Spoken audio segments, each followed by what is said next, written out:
le pouvoir. Son père était médecin, sa mère était médecin. Les privilèges. C'est un endroit formidable si votre famille a de l'argent. Et les secrets. On savait qu'au moins l'un d'eux ne disait pas tout ce qu'il savait. Qui est le prédateur? Bordant le littoral californien, le comté d'Orange est considéré par certains comme un petit paradis. Mais pour un jeune homme, à l'aube du 28 décembre 1999, il ressemble plus à un enfer sur Terre.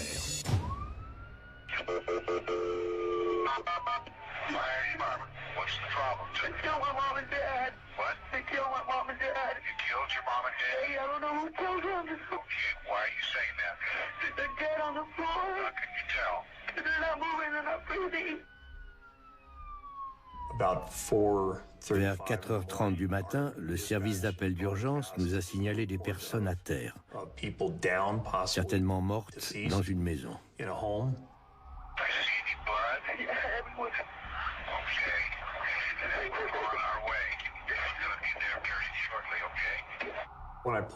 Quand je suis arrivé, le fils était à l'intérieur, au téléphone avec notre opérateur.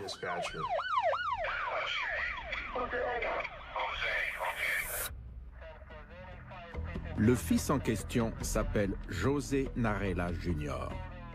Il était visiblement dans tous ses états et a dit que ses parents avaient été assassinés. Deux agents escortent José hors de la maison pendant que les enquêteurs commencent leur travail. On s'est approché d'une porte de chambre et il y avait beaucoup de sang.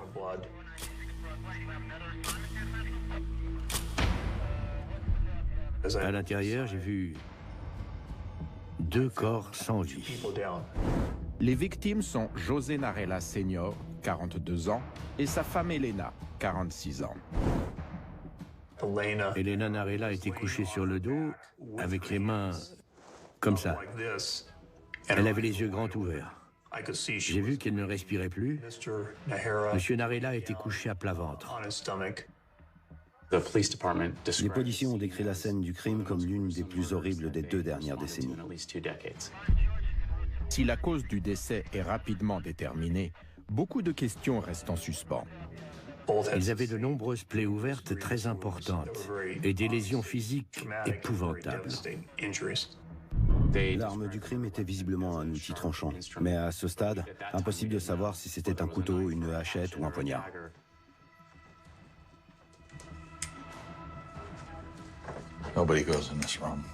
En l'absence d'armes du crime et de preuves d'effraction, les enquêteurs questionnent José Junior sur sa famille.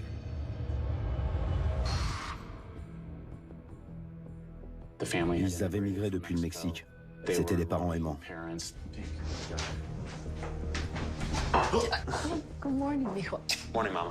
Des ouvriers qui travaillaient dur et qui vivaient leur rêve américain. Monsieur Narella travaillait dans le bâtiment et ne comptait pas ses heures. C'était un homme de caractère qui n'aimait pas qu'on le mène en bateau.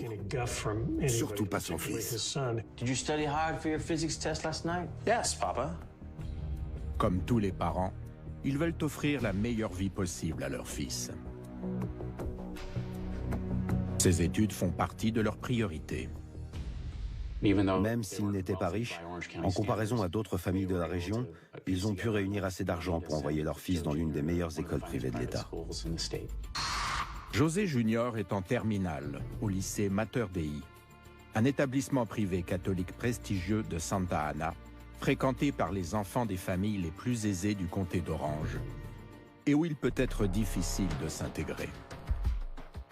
Mater Dei est un endroit formidable si vous êtes un excellent sportif ou si votre famille a de l'argent. Dans le cas contraire, c'est beaucoup plus dur. José Junior ne ressemble pas aux autres élèves. Il était vu comme le gars un peu gros, pas sportif et pas fufute. Mais son charisme lui permet de survivre dans ce milieu social sans pitié. José Narella était un jeune homme sociable et extraverti. En dernière année, j'étais le capitaine de l'équipe de basket. Et je me souviens qu'une fois, José avait été notre ramasseur de balles. Il voulait s'intégrer. C'était un type assez agréable et avenant. Tout le monde l'aimait bien. C'était le gars qu'on allait voir si on voulait tricher à un examen.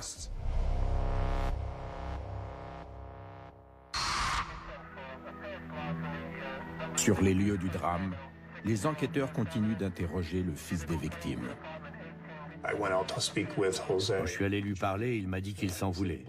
Il m'a dit « C'est ma faute, j'ai laissé la fenêtre ouverte ». Il avait fait le mur pour aller rejoindre ses copains. And how did you get along with your folks?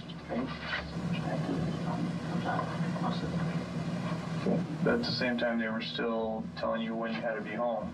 The thing with that was that when I was growing up, I was brought up that way. That as long as I'm living under their roof, I go by what they say, whether I like it or not. José a dit qu'il avait attendu que ses parents s'endorment pour rejoindre ses amis parce qu'il ne voulait pas qu'ils sortent trop tard. Donc vers minuit, il est passé par la fenêtre de derrière et a fait rouler la voiture plus bas dans la rue avant de mettre le contact. Puis il a conduit jusqu'à la maison de Gerald Johnson. Who else was at this party? Just a couple of our other friends. Right. And the keys to your mom's car, how did you get those? They were in the kitchen. Where did you eventually start the car at? On the street. Right in front of the house, but out on the street? Okay, and then you drove where?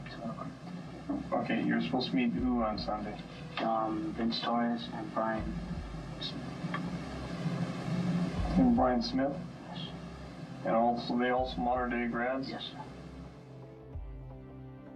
When you got to the party, Quand il est arrivé, il y avait Gerald Johnson, Vincent Torres et Brian Smith. and they'd shot. Ils ont joué au billard et aux jeux vidéo. Ils ont bu de l'alcool. Puis à un moment, José Junior a regardé sa montre et il a dit « Mince, je dois rentrer ». Il voulait être chez lui à 4h30 avant que son père ne se réveille et ne se rende compte de son absence. Well, you say you're pretty conscious of the time as far as it's because you knew you had to be home at a certain time?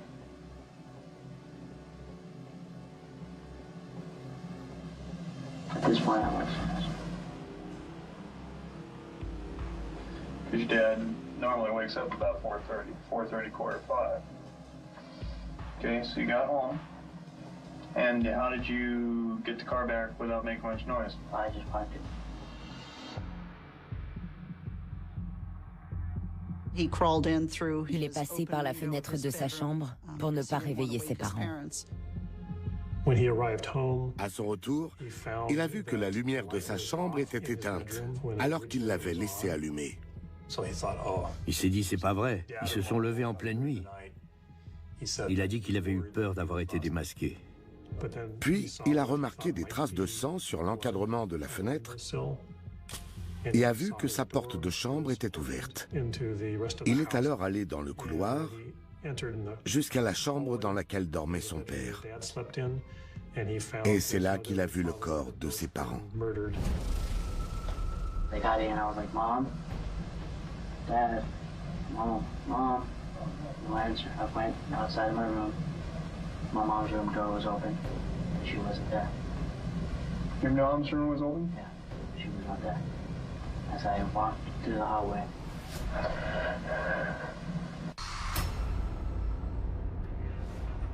L'équipe médico-légale cherche des indices sur les lieux du crime. Très rapidement, les enquêteurs éliminent une piste. C'est étrange, parce qu'Elena avait $4 900 en espèces dans son sac à main, mais le tueur ne les a pas pris. En revanche, le tueur a laissé sur place une preuve accablante. Ils ont trouvé une cagoule de ski noire avec un cheveu blond à l'intérieur. Le cheveu est envoyé au laboratoire pour analyse, marquant ainsi le début d'une enquête très médiatisée.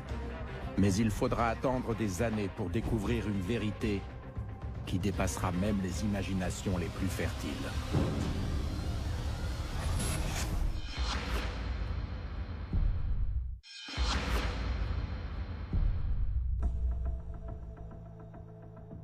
Quand Elena et José Narella Sr. sont trouvés morts dans leur maison de Garden Grove en Californie, leur fils unique de 19 ans, José Jr., semble dévasté. Mais en plus du deuil, il doit gérer le fait d'être considéré comme un suspect potentiel. On a décidé d'interroger les autres garçons qui étaient présents à cette soirée pour être sûr que José disait la vérité. Les enquêteurs commencent par l'ami de José Jr., Gerald Johnson.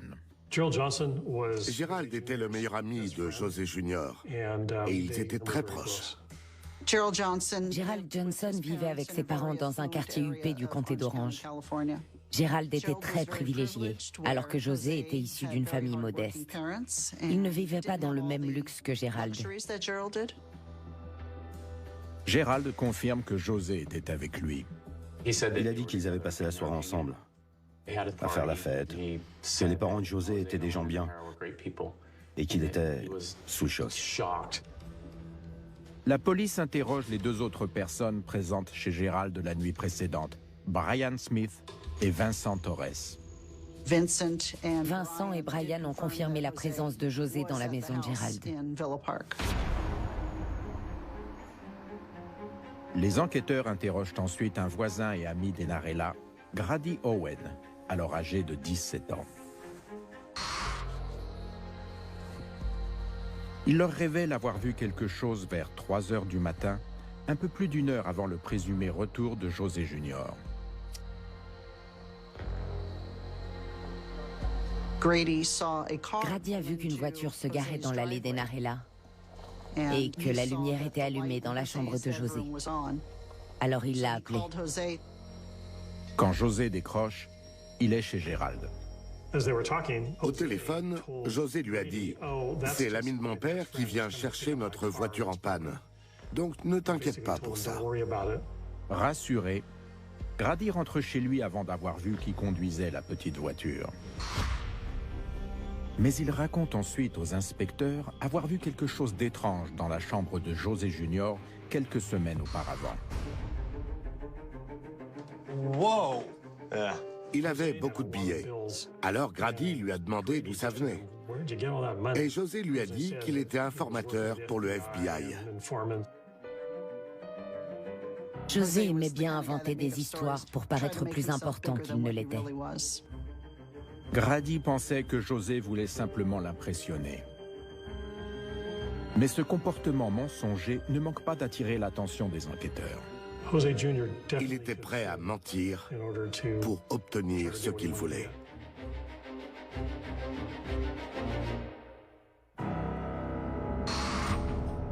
La police appelle le garagiste, censé, selon José, récupérer la voiture familiale. Le mécanicien a expliqué qu'il n'est jamais venu chercher la voiture. Et il a un bon alibi. Il dormait chez lui avec sa femme. Plusieurs jours après le meurtre, l'enquête est au point mort. C'est alors que Marielle Villatouya, 19 ans, se présente au commissariat de Garden Grove. Élève du lycée Mater Dei, elle a entendu parler du meurtre des Narella et elle est proche de l'ami de José Jr., Gerald Johnson. A few days ago, Gerald Johnson gave me this. Dans cette lettre, Gerald expliquait que Marielle était une bonne amie, alors il lui faisait un cadeau. Et dans l'enveloppe, il y avait un chèque de $20 000. Avec un mot qui disait « C'est pour toi ». Mais c'est bizarre, comment Gerald avait-il obtenu ces $20 000 ? Gerald pouvait avoir accès à une telle somme parce que sa famille était riche. La famille de Gerald vivait à Villa Park, un très beau quartier. Son père était médecin, sa mère était médecin. Marielle explique que lorsqu'elle a demandé à Gerald d'où venait l'argent, il semblait avoir anticipé la réponse. Il lui a dit « c'est de l'argent légal ». Ses parents n'étaient pas au courant et il a refusé d'en dire plus à Marielle. Pourquoi donner autant d'argent? Gérald a-t-il quelque chose à cacher? Son ami José serait-il impliqué? La clé de l'énigme se trouvait dans la maison des Johnson et des Narella. Gérald et José n'étaient pas nets et beaucoup de questions restaient sans réponse. Ces jeunes venaient pourtant d'un très bon milieu familial et scolaire. Comment était-ce possible?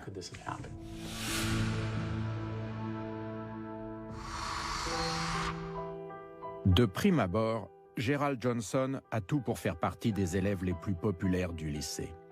Mais les apparences sont trompeuses. Gérald était timide, le genre de garçon qui restait en retrait. Il avait aussi des tendances dépressives. La plupart des lycéens ignorent l'adolescent. Mais pas José, qui s'efforce de se lier d'amitié avec Gérald.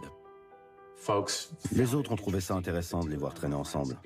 Gérald était timide et calme, alors que José était très ouvert et sociable. Le premier vivait à Villa Park et l'autre à Garden Grove, un quartier plus populaire. Donc c'était pour beaucoup une amitié improbable. Ni l'un ni l'autre n'était très populaire. Oh my God. Yeah, he's hilarious. Quand José n'était pas dans le coin, Gerald Johnson était... Ouais. En fait, je me demande s'il avait d'autres amis. Gérald était clairement le meilleur ami de José. Ils allaient à la plage ensemble, ils faisaient des soirées ensemble, ils faisaient plein de choses ensemble. I gotcha.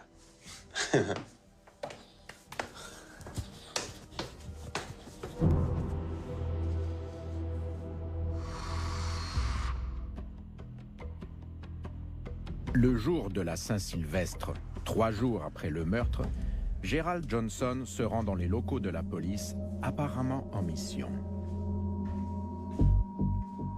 Il a prétendu qu'une fille qu'il connaissait avait été menacée dans un centre commercial et que quelqu'un lui avait dit d'être vigilante.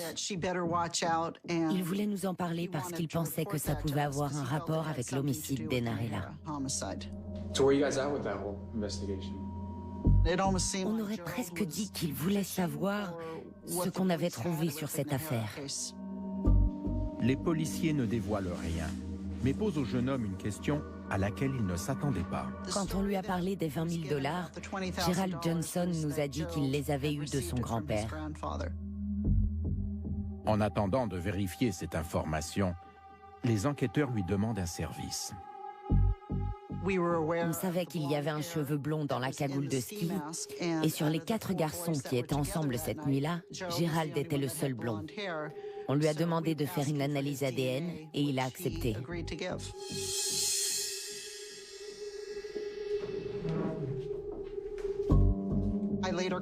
Plus tard, j'ai contacté ses parents.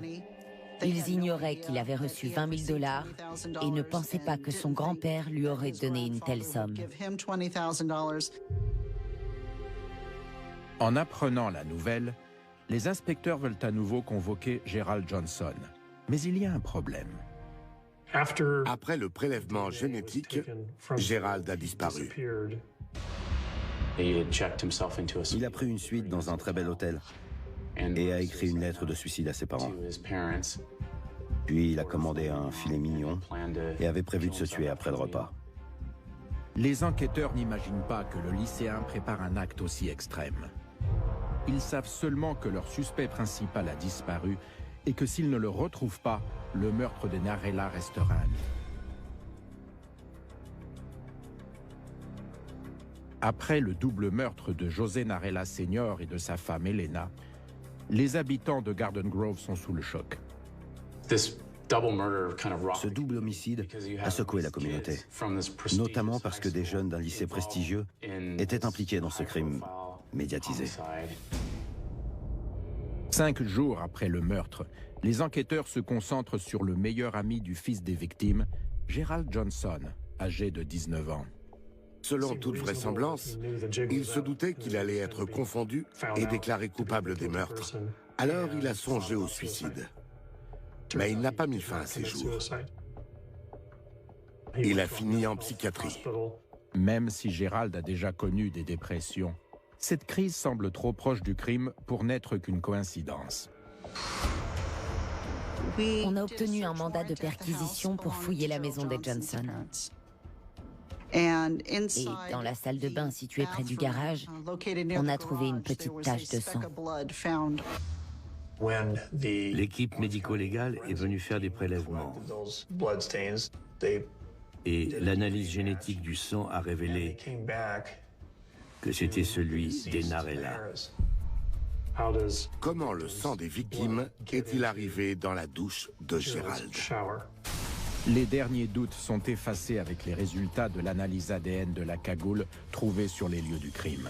Le cheveu blond trouvé sur place appartenait à Gerald Johnson. C'était une preuve physique très forte qui montrait qu'il était impliqué dans le meurtre des parents de José. C'était énorme, vraiment énorme.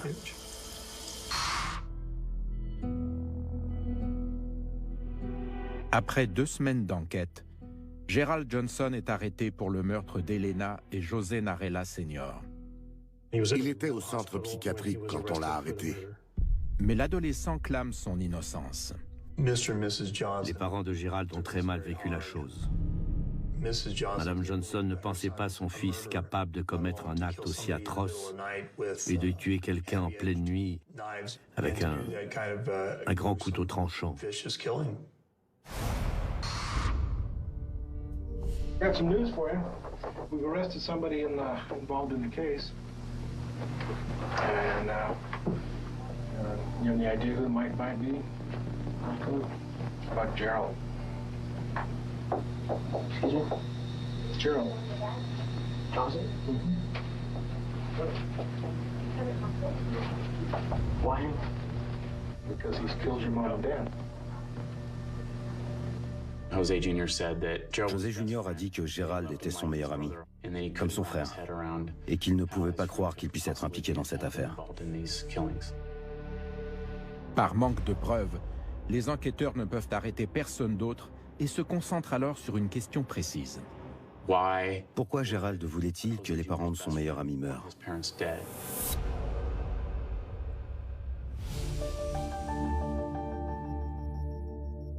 Brian Smith et Vincent Torres ont précédemment prétendu que Gerald n'avait pas quitté sa maison la nuit des meurtres.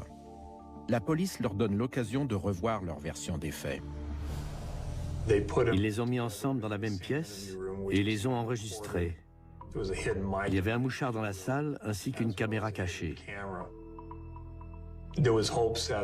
L'idée, c'était de surprendre une conversation entre Vincent et Brian, dans l'espoir qu'ils dévoilent leur complicité, que ce soit lors de l'acte criminel lui-même, ou alors au moins après l'acte. Ils se doutaient qu'il y avait des micros, alors ils ont chuchoté. À un moment, l'un d'eux a dit, plus ou moins, « On s'en tient à l'histoire ». Donc, on savait qu'au moins l'un d'eux ne disait pas tout ce qu'il savait.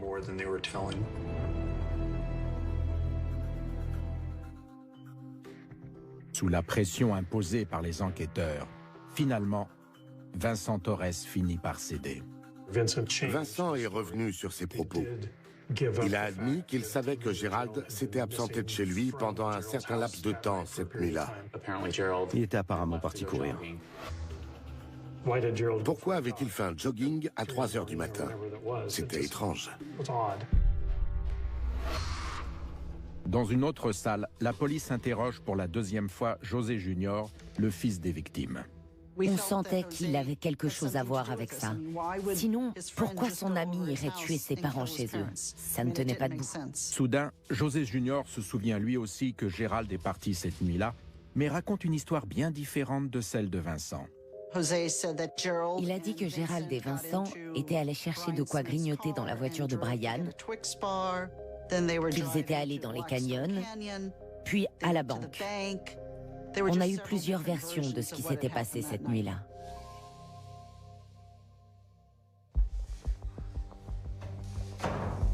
José rejoint alors les 2 autres lycéens.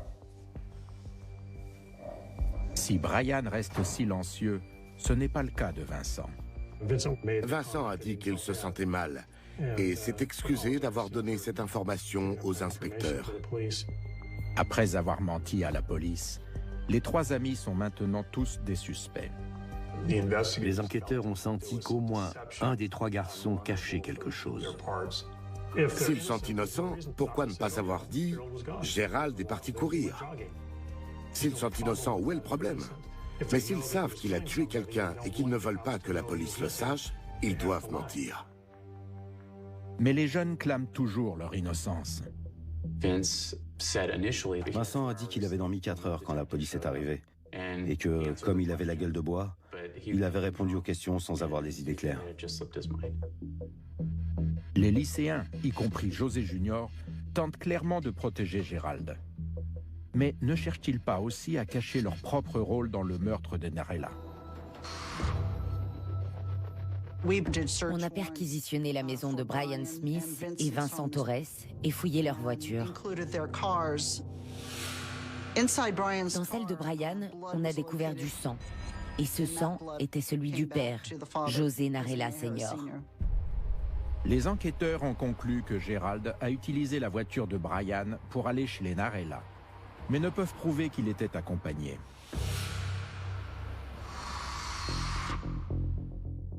Deux ans après son arrestation, Gerald Johnson est jugé pour le meurtre de José Sr. et Elena Narella. Il continue d'affirmer qu'il n'aurait jamais fait de mal à son meilleur ami José en tuant ses parents. Mais le jury ne tarde pas à le déclarer coupable de meurtre avec préméditation. Il a écopé de la perpétuité sans conditionnel. Il a dit « Si j'avais été un juré, j'aurais voté pareil », tout en insistant sur son innocence.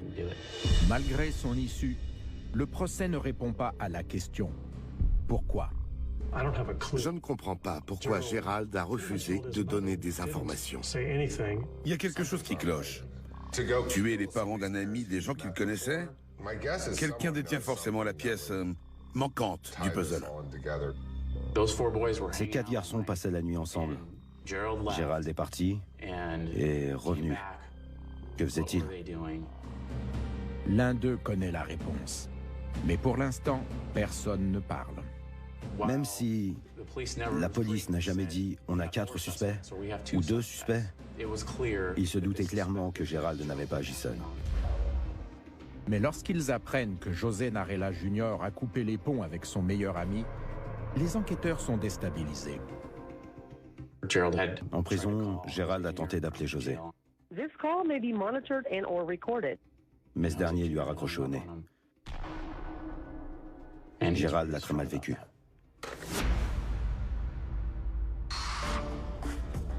Maintenant qu'il est débarrassé de Gérald et de ses parents, José Junior adopte un nouveau mode de vie.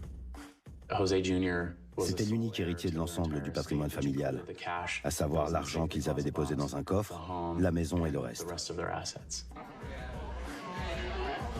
Il a dilapidé son héritage, 71 000 $, pour acheter de la drogue, s'amuser, voir des stripteaseuses et offrir à ses copines ce qu'elles voulaient.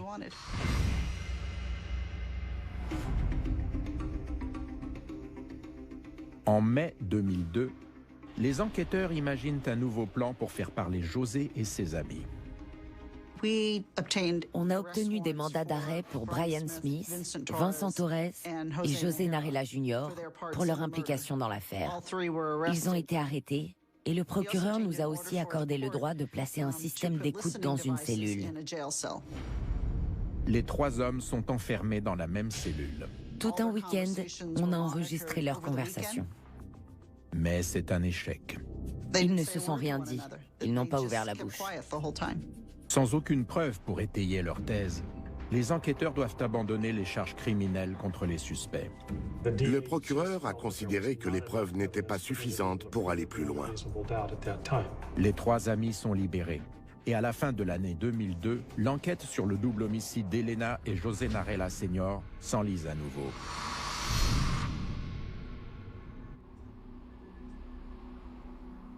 Cinq ans après le meurtre des Narella, un nouvel élément ravive l'enquête. Le dernier appel de Gerald Johnson est rejeté. Après des années de loyauté, il craque. Gérald a gardé le silence tant qu'il pouvait interjeter appel. À ce moment-là, il s'est dit que sa dernière chance de sortir un jour, c'était de négocier un accord. I can't spend my whole life in here. I need you to help me out. Please. Il a dit à son avocat que José Junior avait eu l'idée de faire tuer son père et que les deux autres amis qui avaient été invités, Vincent et Brian, devaient servir d'alibi. Ils avaient prévu de les faire boire et d'attendre qu'ils dorment pour aller commettre le crime. Cette déclaration confirme ce que les enquêteurs soupçonnaient depuis longtemps, mais les conditions qui l'accompagnent posent un problème. Le procureur refusait de passer un accord avec l'auteur d'un double homicide s'il pouvait l'éviter. On m'a donc chargé d'étudier cette affaire afin d'essayer de la résoudre avant un quelconque accord. On avait déjà quelqu'un en prison, mais il fallait maintenant savoir si quelqu'un d'autre l'avait aidé, embauché ou lui avait demandé de le faire. Et ce n'est pas facile. L'inspecteur Montgomery reprend l'enquête au début, au petit matin du 28 décembre 1999.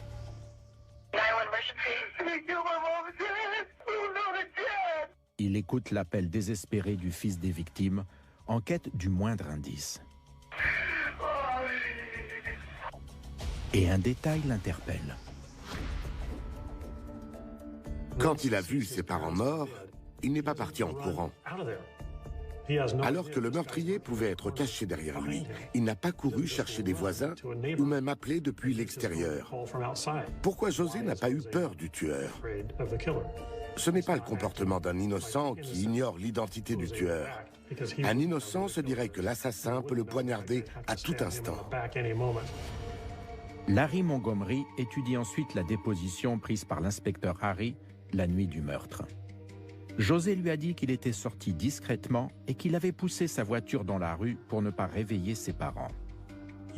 Mais quand il est revenu chez lui à 4h30, il n'a visiblement pas fait d'effort particulier pour être silencieux au moment de garer la voiture dans l'allée. Peut-être parce qu'il savait qu'ils étaient morts. C'est une possibilité intéressante. Puis, l'inspecteur se concentre sur la déposition faite par un voisin le lendemain du crime. Grady Owen, 17 ans, a probablement vu le véhicule utilisé par Gerald Johnson. José lui a dit « C'est l'ami de mon père qui vient chercher notre voiture en panne, donc ne t'inquiète pas pour ça. » Quand Larry Montgomery compare cette déposition avec celle faite par José Junior sur le même sujet, il découvre un point intéressant. C'était un peu après 3 heures du matin. Et d'après la déclaration de José Junior, le remorqueur ne devait pas venir avant 5h30. Il n'y avait donc pas de raison qu'une voiture vienne la chercher à 3h10 du matin. Pour l'inspecteur, pas de doute. L'attitude de José Junior la nuit du crime montre qu'il est coupable.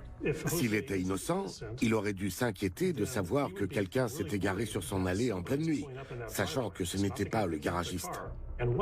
Et si cette personne sonnait à la porte et que son père, une fois réveillé, s'apercevait que son fils avait fait le mur, il aurait été mal. Un innocent aurait donc dit à Grady, « S'il te plaît, regarde ce qui se passe. » Mais il ne l'a pas fait. Il lui a dit « Ne t'en fais pas pour ça. » Et c'est important, parce que c'est incohérent. Les enquêteurs ne sont pas loin de pouvoir inculper José Junior pour le meurtre de ses parents. Avec de telles preuves, ainsi que le témoignage de Gerald Johnson, le verdict sera sans appel. Quoique... La suite allait-elle se dérouler comme prévu? Gerald allait-il témoigner contre José?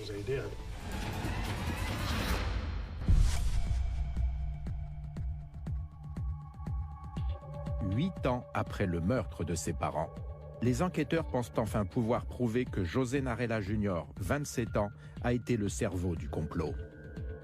José est-il le type capable de convaincre quelqu'un de faire un truc qu'il n'a pas envie de faire? Si ce quelqu'un a des problèmes, oui. Si ce quelqu'un est vulnérable. Et à l'automne 99, Gerald Johnson, le meilleur ami de José, était bien vulnérable. Mais pourquoi José aurait-il voulu la mort de ses parents? À ce moment-là, il avait des difficultés scolaires. C'était sa dernière année au lycée, mais il n'avait toujours pas son diplôme parce qu'il lui manquait des examens. Parallèlement, il suivait une formation professionnelle dans un établissement communautaire, mais ce n'était pas brillant non plus. Sur les 4 cours qu'il suivait, il avait été évincé de 3. Et dans le dernier, c'était pas fameux. Il préférait aller à la plage et traîner avec ses amis, ou bien aller au club de striptease local, plutôt que d'aller à l'école. Ses parents ignoraient tout ça. Il leur mentait. My dad's gonna kill me, Gerald. It's not that bad, man. Il redoutait que ses parents le découvrent et l'envoient dans la ferme de ses grands-parents, au Mexique. Il aurait peut-être obligé à y travailler 1 an ou plus. Et ça l'inquiétait beaucoup. Alors que la fin du premier semestre approche, José Junior craint de ne plus pouvoir garder son secret. Son bulletin pouvait arriver chaque jour dans la boîte aux lettres. Il pensait qu'il allait être démasqué. Selon les aveux tardifs de Gérald, José aurait évoqué l'assassinat de ses parents en décembre 1999. Il lui dit alors que l'argent n'est pas un problème. Quelques mois plus tôt, il a convaincu ses parents de retirer de la banque toutes leurs économies, soit 70 000 $, pour éviter de les perdre lors du bug de l'an 2000. So you really think we should take all of our money out of the bank? Well, for my money, I would. Tous les médias parlaient du bug informatique de l'an 2000 qui risquait d'engendrer de gros problèmes à l'échelle mondiale. Une fois l'argent transféré sur un coffre-fort bancaire, José pouvait y accéder librement. Il lui suffisait de l'ouvrir et de se servir. José prenait l'argent sans le dire à sa mère. Il a ainsi volé 18 000 $ à ses parents. À part impressionner de jeunes voisins comme Grady Owen, à quoi pouvait servir cet argent? Il a essayé de vendre de la drogue. C'est à ça qu'ont servi les 18 000 $. Quand ses parents découvrent le poteau rose, ils sont furieux. Son père l'a obligé à venir travailler avec lui tous les matins afin de les rembourser. José n'était pas heureux de devoir se lever tôt pour travailler et il mentait à ses parents au sujet de son absentéisme à l'école. Ça ne l'enchantait pas de travailler pour rembourser ses dettes.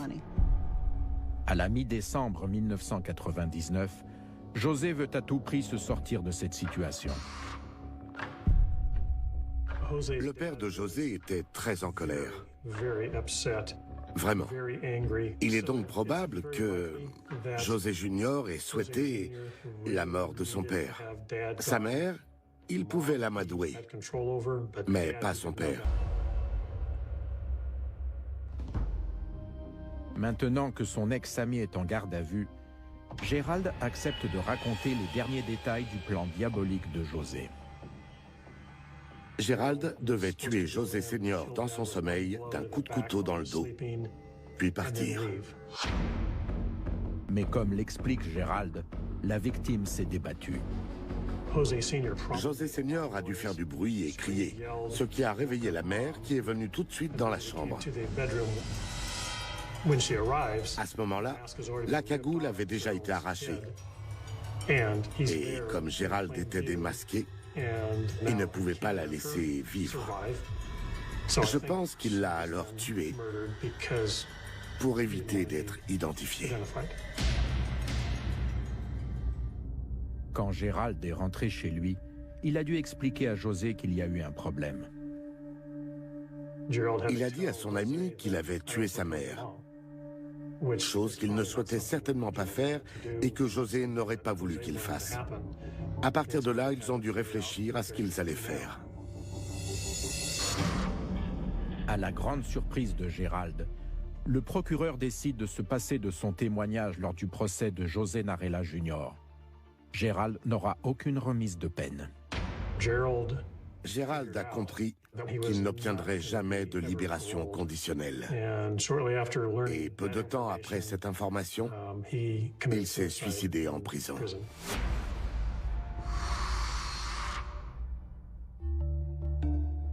Le 17 mai 2010, plus de 10 ans après la mort de ses parents, José Narella Jr. est jugé pour meurtre avec préméditation.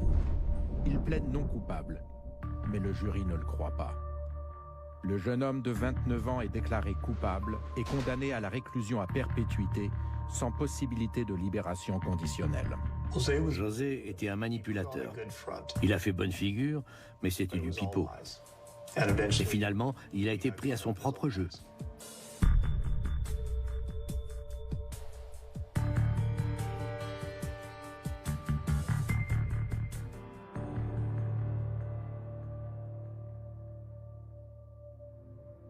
Je pense que José Junior est un individu égocentrique qui voulait faire ce qu'il avait envie de faire.